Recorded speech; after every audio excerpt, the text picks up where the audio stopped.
As projeções do mercado financeiro se confirmaram. Enquanto o Banco Central dos Estados Unidos reduziu a taxa em meio ponto percentual, ou seja, realmente começou o ciclo de corte e surpreendeu pela magnitude, por aqui o Comitê de Política Monetária do Banco Central decidiu aumentar a taxa. Agora a Selic está em 10,75% ao ano. A decisão unânime aprovou um aumento de 0,25% e foi o primeiro crescimento na taxa durante o governo Lula. Para fazer uma análise, a gente faz conexão com o economista Ricardo Buso. Ricardo, boa tarde, seja muito bem-vindo ao Conexão Record News. Primeiro, vamos falar lá dos Estados Unidos, né? Alguns economistas disseram, esse corte surpreendeu de meio ponto. Por quê, hein? Boa tarde mais uma vez.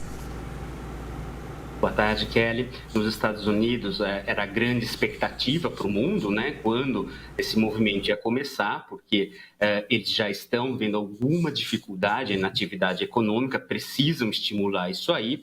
E até o começo da semana, nós tínhamos uma expectativa majoritária de um corte aí da ordem de 0,25%. Ao longo da semana, essa expectativa veio mudando, então o 0,50 começou a ser precificado também e veio o 0,50, né? Veio um corte maior e isso, como você disse, no momento em que nós tivemos a elevação aqui, né? Então, um caminho divergente, um caminho contrário, isso fez com que aumentasse o diferencial dos juros entre os Estados Unidos e o Brasil, o que pode ser uma atração de investimentos para o Brasil, mexer com câmbio, então tem muita água para passar debaixo dessa ponte ainda. Isso no campo dos investimentos, né? E para as pessoas comuns que não investem em nada, Ricardo, porque o dinheiro está curto, o que a gente pode dizer de impacto no bolso diretamente para as famílias de mais baixa renda e que muitas vezes precisam de acesso a crédito? Bom, para crédito, não tenha dúvida que o momento, sempre que a gente fala em elevação da taxa de juros, nós estamos falando em elevação do custo do crédito, né? Esse é o propósito para frear, para conter o consumo. Então, para quem precisa de crédito, realmente não é uma boa notícia, ainda mais pelas expectativas. As expectativas é que não pare por aí, já estão precificados outros aumentos. Por outro lado, esse movimento foi feito para conter a inflação.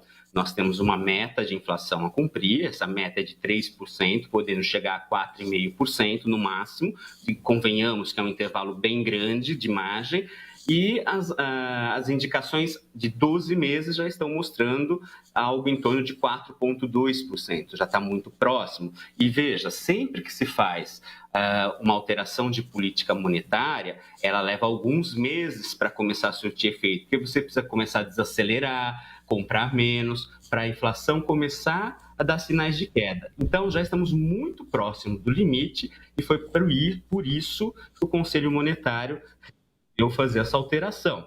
Diga-se de passagem, uma alteração por unanimidade de todos os membros, incluindo o novo indicado para presidir o colegiado, para presidir o Copom, a partir de 2025.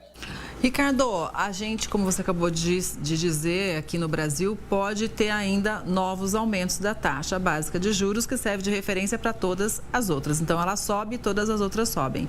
Agora, e lá nos Estados Unidos, hein? O que o Fed deu de indício? Será que os americanos vão continuar cortando a taxa ou não? Ora, o Fed, embora tivesse essa surpresa razoável de 0,25 para 50, o presidente fez um comunicado bem fechando as portas para as próximas previsões. Mas ele foi muito claro que ele está buscando o alvo de sempre da inflação americana, que é de 2%, e buscando também dar um gás, dar pleno vapor aí para o mercado de trabalho. Quando ele diz isso, e dadas as pressões de atividade que tem nos Estados Unidos, a leitura que se faz é que vai continuar cortando.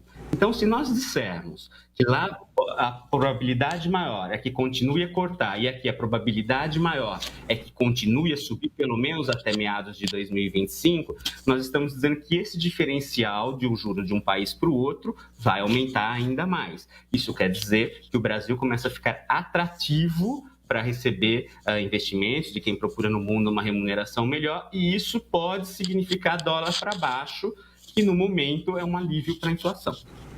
Bom, e claro que a gente vai seguir de olho, né? Quando a gente fala de juros, claro que existe um efeito cascata, né?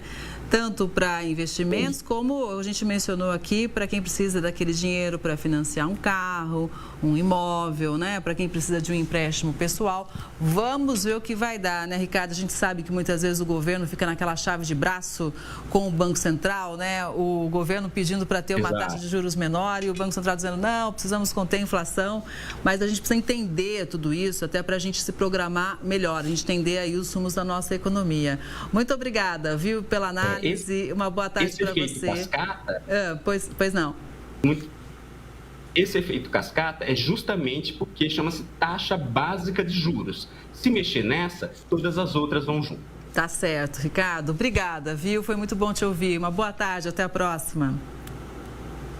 Boa tarde.